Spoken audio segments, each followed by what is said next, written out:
Cerita bermula di sebuah kerajaan bernama Liberis, di mana terdapat sebuah rumor yang mana banyak sekali para pahlawan ataupun petualang hebat lahir dari seorang pria. Pria hebat itu dikenal sebagai Backwater Swordmaster atau sang ahli pedang dari pedesaan. Dan saat ini sebuah kereta sedang menuju ke sebuah desa terpencil, di mana di dalam kereta tersebut dinaiki oleh seorang gadis yang memiliki pangkat, dan sepertinya tujuan gadis tersebut adalah ke sebuah dojo. Dan saat ini dojo tersebut dikelola oleh seorang pria paruh baya, di mana pria bernama Beryl tersebut sedang berlatih di pagi hari dan ditegur oleh ayahnya, mantan pemilik dojo tersebut. Ayah Beryl merasa Beryl selalu saja mengurus dojo dan berlatih, sedangkan sang ayah sudah tak sabar ingin menimang cucu, yang membuat Beryl merasa lelah selalu ditanya kapan nikah. Beryl selalu beralasan sedang mengurus dojo. Bahkan sang ayah bertanya, dari semua murid tentu ada murid yang cantik yang bisa Beryl nikahi. Tapi Beryl berkata kalau dojo bukanlah tempat untuk mencari pasangan. Beryl bahkan cukup pesimis sebagai status pemilik dojo dan berpikir mana ada orang yang ingin menikah dengan orang yang memiliki dojo di desa terpencil seperti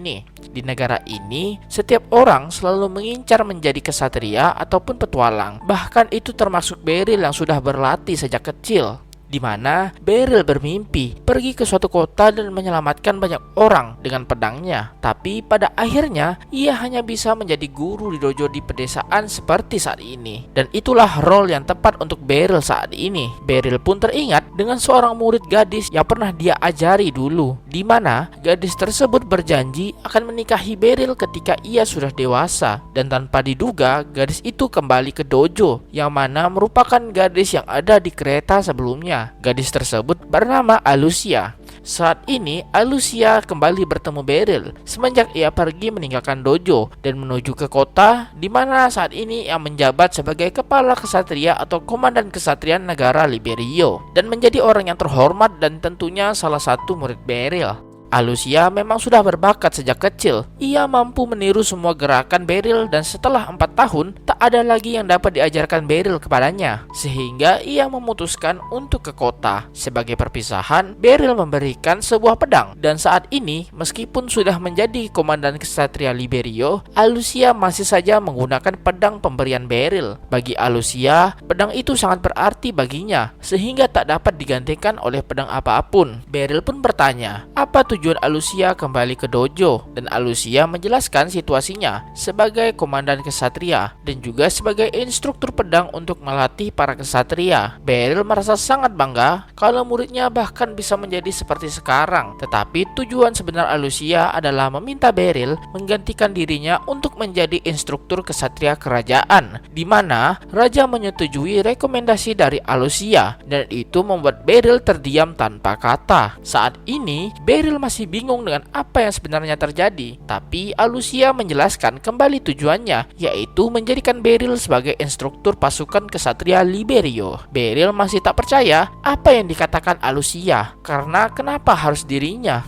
Tapi Alucia tetap memaksa dan berkata kalau kereta sudah menunggu mereka dan mereka harus pergi ke ibu kota saat ini juga. Beryl bingung, kenapa harus sekarang? Tapi itu semua karena dekret raja yang tentu tak bisa ditolak oleh siapapun. Beryl pun terpaksa pergi sekarang juga. Dan tak lama kemudian mereka sampai di Valtarain, ibu kota dari kerajaan Liberio dan juga markas resmi dari pasukan kesatria kerajaan. Dan Alucia pun mulai memperkenalkan Beryl di depan semua prajurit. Beryl pun memperhatikan pasukan saat ini yang berjumlah lebih dari 100 orang. Dan dengan tiba-tibanya Alucia yang dianggap sebagai kesatria terkuat di kerajaan berkata kalau Beryl Gardenan merupakan orang yang lebih kuat dari dirinya, yang membuat Beryl sangat kaget dan menjadi panik ketika Alucia menyuruhnya untuk memberikan sepatah kata kepada pasukan. Karena dadakan, Beryl hanya menyampaikan apa yang lewat di pikirannya, dan terlihat dari semua pasukan masih ada beberapa orang yang meragukan kemampuan Beryl saat ini. Sebelumnya di kereta, Beryl dan Alucia sedang berdiskusi tentang kenapa Beryl menjadi instruktur pedang. Alucia menjelaskan kalau Beryl bisa mengajar beberapa kali dalam sebulan, jadi ia tak harus menetap di ibu kota. Dan juga Beryl punya banyak murid, jadi mungkin saja ia bisa bertemu salah satunya ketika ia di ibu kota. Dan kembali ke masa ini, di mana setelah melakukan perkenalan, Beryl diajak Alucia untuk berkeliling kota sambil membeli oleh-oleh. Tetapi sepertinya mereka berdua menarik perhatian banyak orang. Tentu saja, itu akan menarik perhatian ketika kau berjalan berduaan dengan komandan kesatria yang terkenal. Dan Alucia bertanya, apakah ini mengganggu Beryl? Dan Beryl tak mempermasalahkannya. Tiba-tiba, Alucia tenggelam dalam fantasinya, di mana ia berpikir jangan-jangan situasi saat ini adalah kencan. Tetapi, Beryl menepisnya dengan berkata apa yang dikatakan Alucia. Dan tiba-tiba, mereka berdua dihampiri oleh seorang gadis petualang yang bertanya, kenapa komandan kesatria jalan berduaan dengan seorang pria, dan sangat kecewa akan hal itu. Alucia pun bertanya apa yang diinginkan gadis bernama Lysandra, sedangkan Beryl bingung siapa gadis itu. Tetapi ia melihat pelatnya berwarna hitam, yang artinya merupakan petualang yang sangat kuat.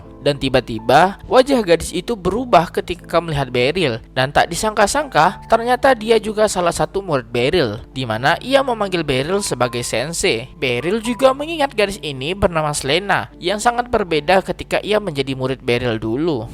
Lysandra atau Selena ini merasa sangat senang karena akhirnya bisa bertemu dengan Beryl setelah berpisah selama 20 tahun lamanya, di mana 20 tahun yang lalu Beryl mengambil salah satu anak yatim piatu dan membawanya ke dojo dan mengajarkan ilmu pedang selama 3 tahun sebelum ia diadopsi. Alucia pun menjadi kesal dengan sikap Selena terhadap Beryl dan akhirnya mulai bertengkar karena ingin mengajak Beryl berkeliling. Untuk Selena, ia ingin mengajak Beryl ke gedung guild, sedangkan Alucia ingin mengajak Beryl berkeliling kota, yang mana membuat orang-orang bertanya siapa Beryl sebenarnya yang bisa membuat Alucia, sang komandan kesatria, dan juga Selena, sang Dragon Twin Blade mengelilinginya. Dan pada akhirnya mereka berakhir di sebuah toko pedang.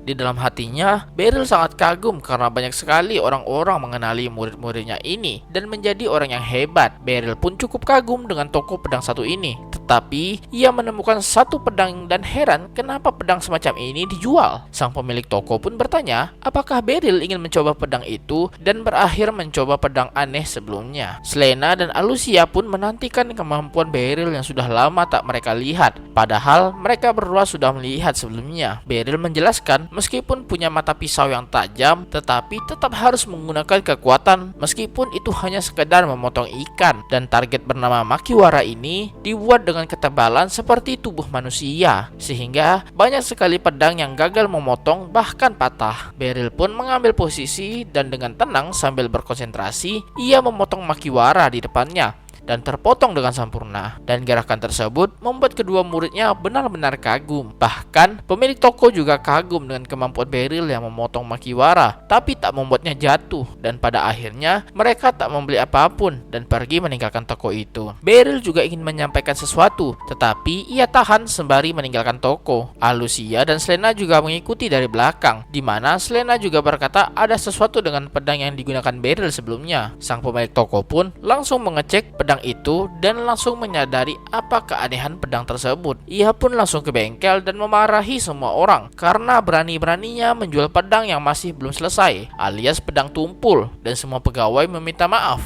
Tetapi pemilik toko heran apakah pedang ini benar-benar tumpul dan mencoba di Makiwara dengan sangat sulit untuk memotongnya dan terdiam tanpa kata. Dan itulah Beryl yang dikenal sebagai Backwater Swordmaster. Meskipun sudah menjadi pria parubaya, tetapi skill yang ia miliki masihlah sangat gila dan cerita pun berlanjut.